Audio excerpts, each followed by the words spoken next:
ఎండలు మండిపోవడం వల్ల చీదరించుకుంటూ మాట్లాడుతున్నాడు సుందరం. కేకలు వేస్తూ ఇంట్లో ఉన్న వెన్నెల హాసినిని అరుస్తూ ఉన్నాడు. అబ్బబ్బబ్బా, ఎంతసేపని పిలవాలి మిమ్మల్ని? ఒసే వెన్నెలా, ఇలా రావే, వచ్చి కాళ్ళు కాస్త పట్టు, చాలా నొప్పులు పుడుతున్నాయి. పొద్దున్న అంత కాళ్ళు పట్టాను కదా బాబాయ్, నీ కాళ్ళు పట్టి పట్టి నా చేతులు నొప్పెడుతున్నాయి. ఏంటి ఆ మాటలు? ఒక దెబ్బ కొట్టాననుకో పళ్ళు రాలిపోతాయి చెప్తున్నా. ముందు ఈ కాళ్ళు పట్టు. అది ఎక్కడికి వెళ్ళింది? ఆ హాసిని కూడా రమ్మనవే, పిలువుదాన్ని. హాసిని, హాసిని! ఒసే హాసిని, ఇంట్లో ఏం వెలగబెడుతున్నావే? త్వరగా రమ్మని పిలుస్తున్నానా? పిలుస్తుంటే రావెందుకు? సుందరం అలా అరుస్తూ ఉంటే హాసిని కూడా వెంటనే అక్కడికొస్తుంది. వస్తూ వస్తూ తన వెంట విసనకర్రను తెచ్చుకుంటుంది. ఆ విసనకర్రతో తన బాబాయ్ సుందరానికి గాలి ఊపుతూ ఉంటుంది. ఆహా, ఎంత బావుందో! ఇది కదా అసలైన సుఖం అంటే. ఒకరేమో కాళ్ళు పడుతుంటే మరొకరేమో గాలి విసురుతుంటే ఎంత హాయిగా ఉందో. ఎప్పుడు ఇలానే ఉండాలి. అది సరే గాని, ఇంతకీ ఈరోజు ఏం వంట చేశారు? బాబాయ్, సరుకుల్లేవు, వంట చేయడానికి ఇబ్బందిగా ఉంది. వెన్నెల అలా చెప్పగానే సుందరానికి కోపం తన్నుకొచ్చేస్తుంది. ఆ కోపంలో వెన్నెలను లాగిపెట్టి ఒక్కటిస్తాడు. నీకు ఇది వరకే చెప్పా, డబ్బులు లేవు గిబ్బులు లేవని అనొద్దని చెప్పానా? రోజు పొద్దున్నే పాచు పనులు చేయడానికి వెళ్తున్నారు కదా, 4 ఇళ్లలో పనులు చేస్తున్నారు కదా, వాళ్ళు డబ్బులు ఇవ్వలేదా ఏంటి? నిజం బాబాయ్, వాళ్ళు ఈ నెల డబ్బులు ఆలస్యంగా ఇస్తామన్నారు. దయచేసి అక్కని కొట్టకు బాబాయ్, కొట్టకు. అవునా, అక్కను కొట్టకూడదా? అయితే నిన్ను కొట్టచ్చనమాట. అంటూనే సుందరం హాసినిని కూడా లాగిపెట్టి ఒక్కటిస్తాడు. తనకు కోపం తగ్గే వరకు వెన్నెల హాసినిని కొడుతూనే ఉంటాడు. అక్కా చెల్లెళ్లకు ఇద్దరికీ గాయాలవుతాయి. మోహం కూడా వాచిపోతుంది. ఇద్దరూ కన్నీళ్లు పెట్టుకుంటూ ఉంటారు. మీరు అడుక్కొని తెస్తారు, లేక అగచట్లు పెడి తెస్తారో నాకు తెలీదు. మధ్యాహ్నం కల్లా నా ముందు భోజనం ఉండాలి, లేకుంటే రాత్రికి మీ చేతులు కాళ్ళు ఇరగ్గొడతానంతే అంటూ సుందరం వెన్నెల హాసినిని అక్కడి నుంచి పంపించేస్తాడు. కన్నీళ్లు పెట్టుకుంటూ ఆ ఇంటి నుంచి బయటకొస్తారు అక్కా చెల్లెళ్ళు. ఏంటక్కా, ఇలా ఎన్ని రోజులు మనం భరించాలి? బాబాయ్ మనల్ని కొడుతూనే ఉంటాడా? మనకు అమ్మా నాన్న ఉంటుంటే ఇలాంటి కష్టం రానిచ్చేవారు కాదు. ఇలాంటి వెధవలు మన జోలికి వచ్చేవారే కాదు. ఊరుకోవే చెల్లి, మనం పెరిగి పెద్దవాళ్ళమయ్యామే కానీ ఏ రోజు ఆనందంగా లేము. ఏనాడైనా ఒకరోజు మన కోసం ఎవరైనా వస్తారేమోనని ఎదురు చూస్తున్నాం. ఆ రోజు త్వరగా రావాలని ఆ దేవుణ్ణి వేడుకుందాం. ముందు ఆ రాక్షసుడికి అన్నం పెట్టాలి. నువ్విక్కడే ఉండు, నేనెళ్ళి ఆ సద్దు చివరి వీధిలో కాస్త అన్నం అడుక్కొని వస్తాను. నేను వస్తానక్కా. ఇద్దరం కలిసి వెళ్తే ఎవరు మనకు అన్నం ఇవ్వరే. అయితే ఇద్దరం చెరకదారిలో వెళ్దాం. నేను అడుక్కుంటాను కానీ నా చెల్లికి మాత్రం ఆ గతి రానివ్వను. నువ్వు ఇక్కడే ఉండు, నేనే వెళ్ళొస్తాను అంటూ వెన్నెల సందు చివర వీధిలోకి వెళ్తుంది. అక్క వెళ్ళిన తర్వాత హాసిని కూడా మరో వీధిలోకి అడుక్కోవడానికి వెళ్తుంది. కొంత సమయానికి ఇద్దరూ తాము తెచ్చిన భోజనాలను బాబాయ్ సుందరానికి వడ్డిస్తారు. ఆహాహాహా, ఏమి రుచి, ఏమి వాసన, గుమగుమలాడిపోతుంది. మంచి కరకరలాడి వంటకాలు తెచ్చినట్లున్నారు. చెంపాలు వాచేలా కొట్టాను కదా, ఆ కడుపు మంటతోనే వెళ్ళారు కదా, నా కడుపును నింపుతున్నారు. శబాష్, పైకొస్తారు. అలా సుందరం పేద అక్కా చెల్లెళ్లతో మాట్లాడుతూ ఉండగా అక్కడికి ఓ పండు ముసలివాడు వస్తాడు. ఆయన చూసి సుందరం ఆశ్చర్యంగా చూస్తూ ఉంటాడు. ఎవరు కావాలయ్యా? ఇలా వచ్చావేంటి? ఎవరు నువ్వు? శంకరం వాళ్ళ పిల్లల కోసం వచ్చానండి. వెన్నెల, హాసిని ఉన్నారా అని ఆ ముసలివాడు పేర్లు పెట్టి అలా అడిగేసరికి వెన్నెల హాసినికి ఏదో తెలియని ఆనందం కలుగుతుంది. మేమేనండి, మేమే. నా పేరు వెన్నెల. ఇదిగో తినే నా చెల్లి హాసిని. హేహే ఆపండి. వాడెవడో పేర్లు పెట్టి పిలిస్తే పొలోమని పోయి వాడితో బాతకాని ఏంటి? ఇదిగో పెద్ద అయినా, ఎవరయ్యా నువ్వు? ఇలా పేర్లు నీకెలా తెలుసు? అది సరే గాని ముందు నువ్వెవరు? నేను సుందరాని, ఇలా బాబాయిని. అదేంటి, శంకరం తనకు ఎవరు లేరని చెప్పాడే, నువ్వెలా వచ్చావు?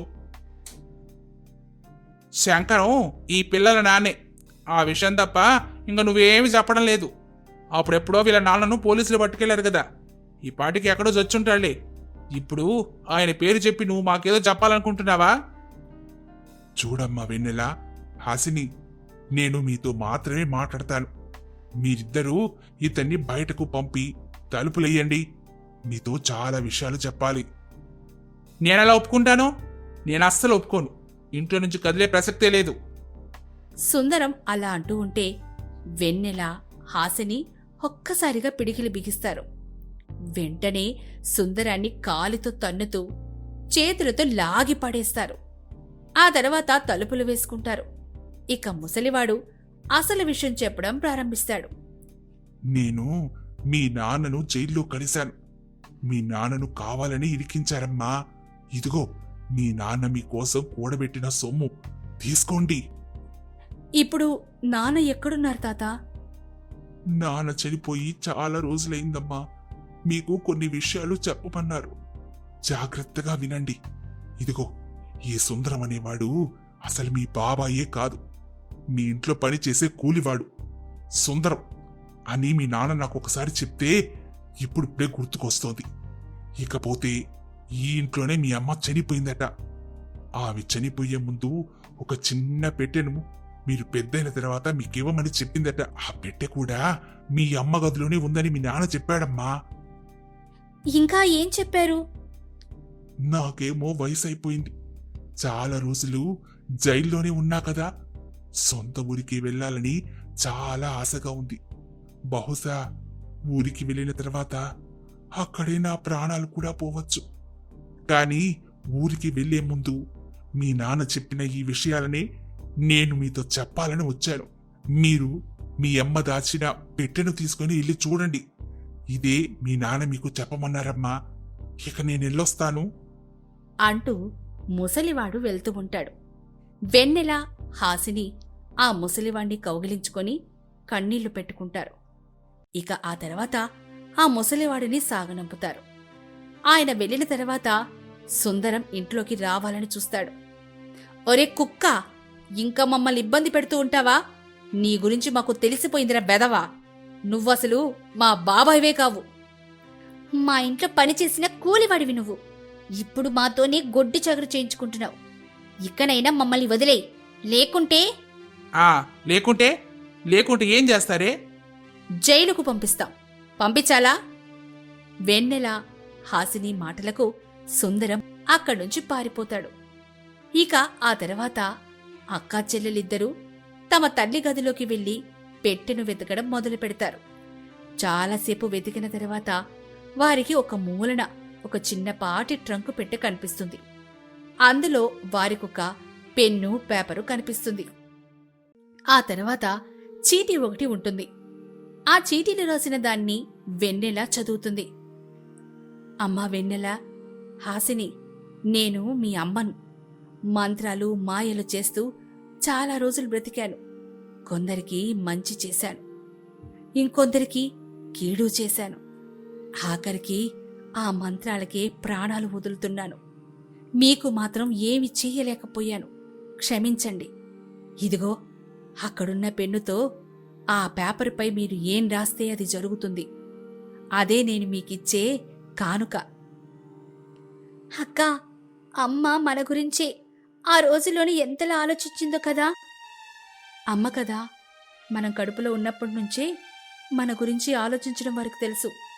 సరేలే, ఇప్పుడు మనకు కావాల్సింది మనం రాద్దాం అంటూ వెన్నెల, హాసినీలు వారికి కావాల్సినవన్నీ రాయడం మొదలు పెడతారు. మొదట భోజనం, ఆ తర్వాత మంచి ఇల్లు, ఆ తర్వాత కావాల్సినంత డబ్బులు కావాలని రాస్తారు. వారు అలా రాస్తూ ఉంటే ఇలా జరిగిపోతూ ఉంటుంది.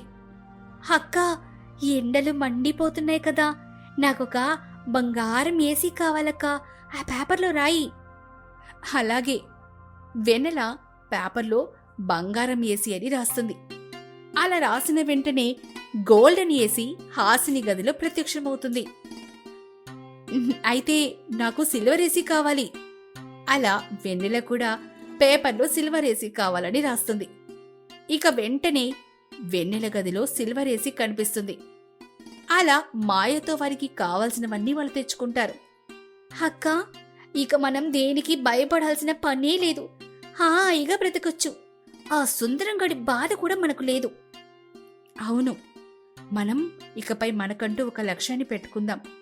మనలాగే అనాథలుగా ఉన్నవారికి సాయం చేసి బ్రతుకుదాం. మంచి ఆలోచనక్క. ఎంతైనా మా అక్క బంగారం.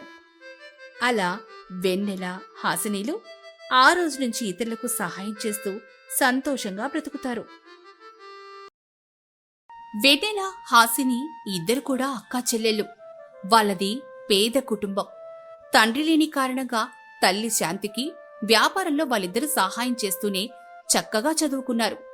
ఇద్దరికీ పెళ్లి వయసు రావడంతో పెళ్లి సంబంధం కోసం తల్లి శాంతి చూస్తూ ఉండగా పెళ్లిళ్ల పేరయ్య పట్నం నుంచి ఒక మంచి సంబంధాన్ని తీసుకొస్తాడు. పేరయ్య తల్లితో, అమ్మా, అబ్బాయి పేరు శేఖర్. బాగా డబ్బున్న కుటుంబం. హైదరాబాదు పట్టణంలోనే బాగా స్థిరపడిన కుటుంబం. అబ్బాయికి తల్లి కూడా లేదు. హాత్తపోరు కూడా అమ్మాయికి లేదు. తండ్రి ఉన్నాడు, ఆడపడుచు ఉంది.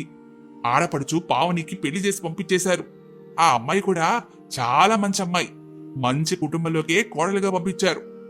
ఆ మాటలు విన్న శాంతమ్మ కొంచెం దాని గురించి ఆలోచిస్తూ, అంత గొప్ప కుటుంబం అంటే కట్నం ఎక్కువగా ఇస్తామని ఆలోచిస్తారు కదా. ఇప్పుడు మా పరిస్థితి అంతగా లేదు. ఏదైనా మాకు తగ్గ సంబంధం తీసుకురమ్మని చెప్పాను. మీరేమో ఇంత గొప్ప స్థాయి ఉన్న సంబంధం తీసుకొచ్చారు.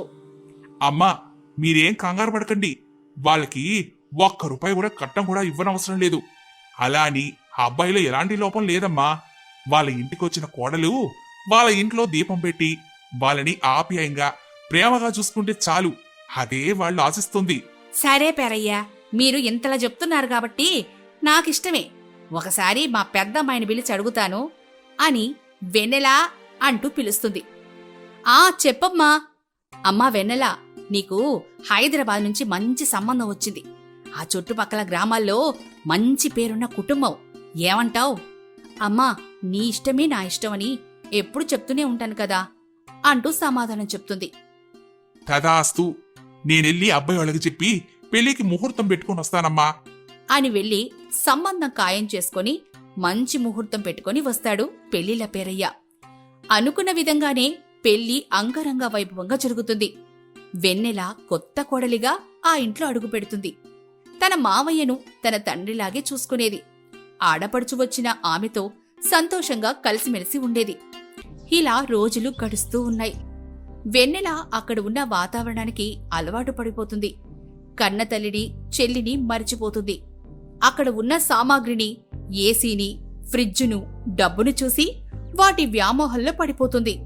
చిన్నప్పటినుంచి అంత పెద్ద ఇంటిని, అంత డబ్బుని, సామాగ్రిని చూసి ఉండకపోవడంతో నేను డబ్బున్నదాన్నైపోయాను, డబ్బుంది అంటూ గర్వం పెరుగుతుంది. ఇలా రోజులు గడుస్తూ ఉంటాయి. ఒకరోజు శాంతమ్మకు వెన్నెలను చూడాలనిపిస్తుంది. తన చిన్న కూతురైన హాసినితో శాంతమ్మ ఇలా అంటుంది. హాసిని, నాకు అక్కని చూడాలనిపిస్తుందే. పెళ్లి చేసి పంపించిన దగ్గర్నుంచి అక్కతో మనం సరిగ్గా మాట్లాడనే లేదు. చూడాలని ఉంది హాసిని.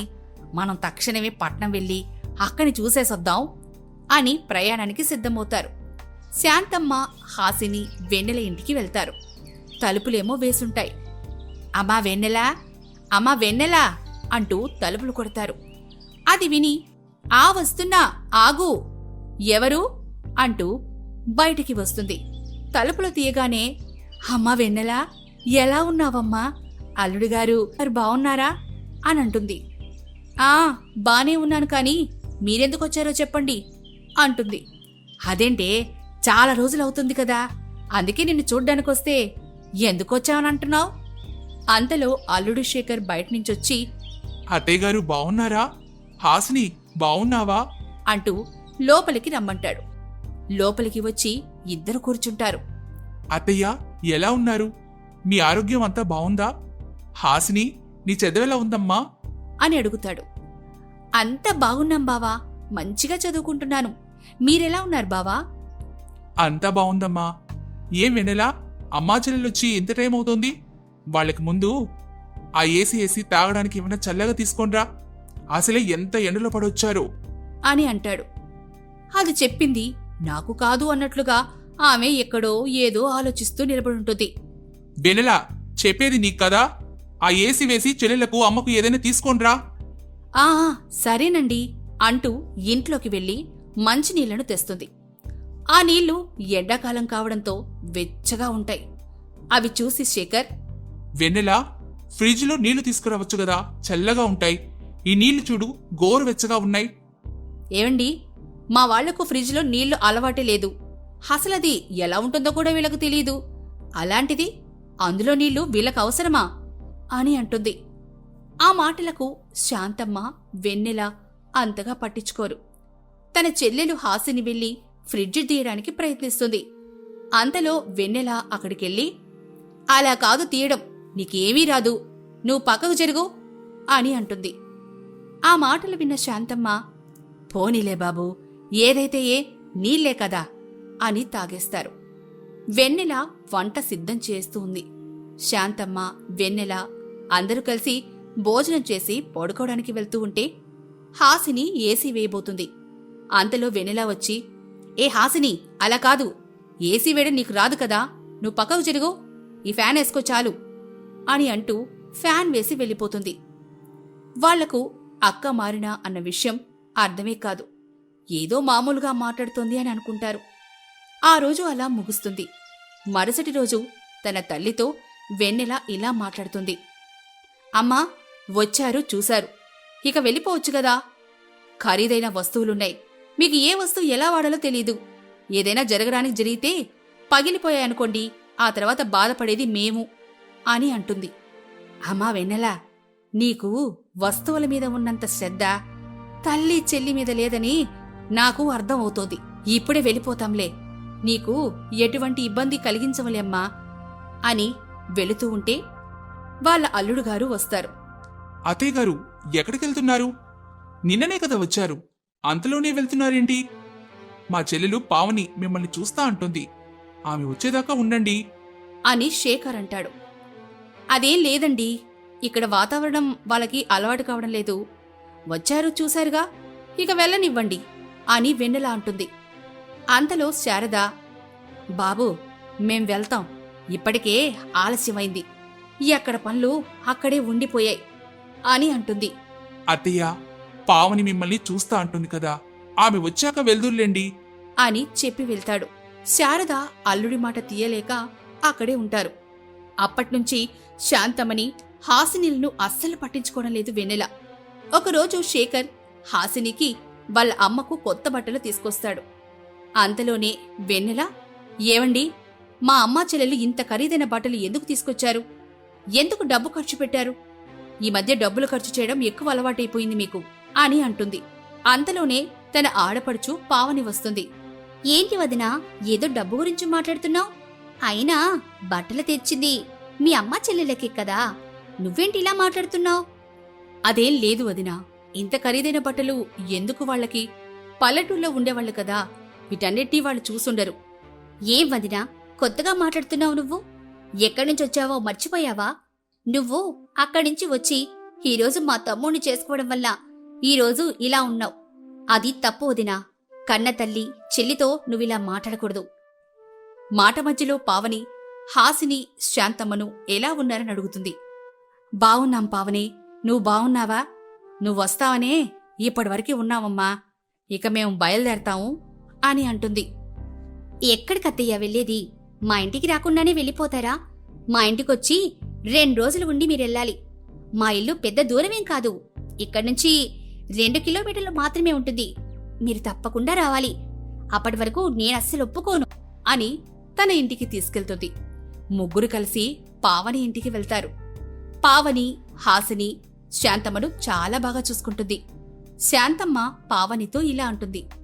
అమ్మా పావని, నా కన్న కూతురు కూడా ఇలా చూసుకోలేదు, కాని నువ్వు చాలా బాగా చూసుకుంటున్నావు.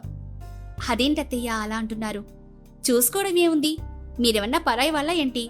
మా సొంత వాళ్లే కదా. అయినా అత్తయ్య, ఈ రోజుల్లో డబ్బుంటేనే సొంతవాళ్లు, డబ్బు లేకపోతే మనిషికి విలువే లేదు. కొంతమంది ఈ మధ్య డబ్బును చూసి మనం ఎక్కడి నుంచి వచ్చామన్నది మర్చిపోతున్నారు. ఇలా తెలుసుకునేసరికి బంధాలు, బంధుత్వాలు కూడా దూరం అయిపోతున్నాయి అత్తయ్య. ఏమోలే అత్తయ్య, కొంతమంది మనస్తత్వం అలానే ఉంటుంది. ఆ మాటలకు హాసిని చాలా సంతోషిస్తుంది. శాంతమ్మ హాసిని ఇంటికి బయలుదేరతారు. మార్గమధ్యలో హాసిని తన తల్లితో, అమ్మా, అక్క ఇలా మారిపోతుందని అస్సలు నేను కళ్ళ కూడా అనుకోలేదు. కానీ పావని వదిన మాత్రం ఎంత డబ్బున్నా మనల్ని ఎంత ప్రేమతో చూసుకుందో. దీనినే అంటారే, అన్నీ ఉన్న ఆకు అణిగి మణిగి ఉంటుంది, ఏమీ లేని ఆకు ఎగిరెగిరి పడుతుంది అని. డబ్బుదే ఉందమ్మా, ఇయ్యాలొస్తుంది రేపోతుంది, కానీ మంచి మర్యాదలు కావాలి. పావనికి డబ్బున్నది అన్న గర్వం లేకుంటే వారిని చాలా బాగా చూసుకుంది. కానీ అక్క మాత్రం మనకి ఎందుకు వచ్చామో అన్నట్లుగా చూసింది. ఇదే అమ్మా, డబ్బున్న వాళ్లకు లేని వాళ్లకు చాలా తేడా. అవునమ్మా, ఏం చేస్తాం? చేయడం కాదమ్మా, చేసి చూపిస్తా. నేను చదువుకున్నాను, నేను కూడా ఒక మంచి ఉద్యోగం చేస్తూ నీకు కష్టం లేకుండా చూసుకుంటానమ్మా అంటూ ఇంటికెళ్తారు. హాసిని అక్కడ జరిగిందే ఆలోచిస్తూ ఉంటుంది. అంతలో గ్రామ సర్పంచ్ ఇంటికొస్తాడు. అమ్మా హాసిని, మన ప్రభుత్వ బడిలో టీచర్ కావాలమ్మా. నువ్వు చదువుకున్నావు కదా, పిల్లలకు 4 ముక్కలు నేర్పిస్తావనే నమ్మకంతో వచ్చాను. నువ్వేమంటావు చెప్పు? నేనొచ్చి జాయిన్ అవుతాను సార్ అని అంటూ ప్రతిరోజు టీచర్గా స్కూలుకెళ్ళి పిల్లలకు చదువు చెప్తూ ఉంటుంది. రోజులు మారుతూ ఉన్నాయి. హాసిని సంపాదించడం మొదలుపెట్టింది. తన తల్లిని కష్టం లేకుండా చూసుకుంటూ రూపాయి కూడబెట్టడం మొదలు పెడుతుంది. కొన్ని రోజులకు ఆ కూడబెట్టిన డబ్బుతో ఒక మంచి ఇంటిని కొనుక్కుంటుంది. వారి కష్టాలు తీరి ఆ ఇంట్లో సంతోషంగా జీవనం సాగిస్తూ ఉంటారు తల్లి కూతురు. కొన్ని రోజులకు ఒకరోజు వెన్నెల అటువైపు వెళ్తూ దారి మధ్యలో తన చెల్లెలు నడుచుకుంటూ వెళ్తుంది. అది చూసి కారు ఆపుతుంది వెన్నెల. ఏంటి హాసిని, ఆటో ఎక్కడానికి కూడా డబ్బులు లేవా నీకు? డబ్బులేమైనా ఇవ్వమంటావా చెప్పు అని పొగరుగా మాట్లాడుతుంది. ఆ వద్దులే అక్కా, నీ డబ్బు నీ దగ్గరే ఉంచుకో అంటూ నడుచుకుంటూ వెళ్ళిపోతుంది. ఒకసారి ఆగు, నడుచుకుంటూ ఏం వెళ్తావులే గాని నా ఖరీదైన కారులో నిన్ను డ్రాప్ చేస్తా. అయినా నువ్వు ఇటువంటి కారు చూసే ఉండవు, ఎక్కి అంతకన్నా ఉండవు అంటూ కారెక్కించుకుంటుంది. చూసావా హాసిని, నా అదృష్టం బాగుండి నేను ఇలా బ్రతుకుతున్నాను, నువ్వు చూడు ఎలా బ్రతుకుతున్నావో అని అంటూ ఉంటే దారి మధ్యలో వెళ్తూ ఉంటే కారు ఆపి హాసిని దిగేస్తుంది. ఏవైందే, ఇక్కడ ఆపమంటున్నావు? ఈ ఇల్లు ఎవరితో చాలా బాగుందే, ఈ ఇంట్లో ఏమన్నా పని చేస్తున్నావా ఏంటి అని అంటుంది. పని చేయాల్సిన అవసరం నాకేంటక్కా, ఆ ఇల్లు మాదే అని చెప్తుంది. వాట్, ఆ ఇల్లు మీదా? అంత లేదులే గాని ఇందులేదో పని చేస్తూ ఉంటావు. ఇంతలోకే ఆ ఇంటి నుంచి శాంతమ్మ బయటకొచ్చి, హమ్మా వెన్నెలా, బావున్నావా అని అంటుంది. అది చూసి వెన్నెల షాక్ అవుతుంది. ఏంటమ్మా అలా చూస్తున్నావు, ఇంట్లోకి రా, అల్లుడుగారు రాలేదా అని అడుగుతుంది. ఏంటమ్మా ఇంట్లోకి రమ్మంటున్నావు, ఇదేమైనా మనదా అని అడుగుతుంది. అవునమ్మా, ఇది మనిల్లే. నీ పెళ్ళైన దగ్గర నుంచి కన్న తల్లి చెల్లి ఎలా ఉందో నువ్వు అస్సలు పట్టించుకునేదే లేదు కదా. మేము ఎలా ఉన్నాము, ఎక్కడ ఉంటున్నామో కూడా నీకు ఎలా తెలుస్తుందిలే అని అంటుంది. అప్పుడు హాసిని, అక్క, మేము మీ ఇంటికొస్తే మాకు ఏం లేదని మమ్మల్ని హేళన చేసి మాట్లాడావు. కాని ఇప్పుడు మేము ఒక స్థాయిలో బ్రతుకుతున్నాం. ఒక్కటి గుర్తుపెట్టుకో అక్క, ఓడలు మేడలవుతాయి, మేడలు ఓడలవుతాయి అని పెద్దలు ఊరికి అనలేదు. ఎప్పుడైనా డబ్బున్నదనే అహంకారంతో మాట్లాడకూడదు. డబ్బు ఈ రోజు ఉంటుంది, రేపోతుంది, కాని మంచి మర్యాదలు ముఖ్యం. ఆ మాటలకు వెన్నెల ఏడుస్తూ, నన్ను క్షమించమ్మా, మిమ్మల్ని నేను చాలా తప్పుగా అర్థం చేసుకున్నాను. నేను ఎక్కడి నుంచి వచ్చానో మర్చిపోయి మిమ్మల్ని చాలా బాధ పెట్టాను అని అంటూ తన తప్పు తెలుసుకొని ప్రాధేయపడుతుంది. ఆ రోజు నుంచి తన తల్లి చెల్లెలతో వెన్నెల సంతోషంగా ఉండేది. నీతి, డబ్బు ఎప్పుడూ శాశ్వతం కాదు, మంచి మర్యాదలు ముఖ్యం.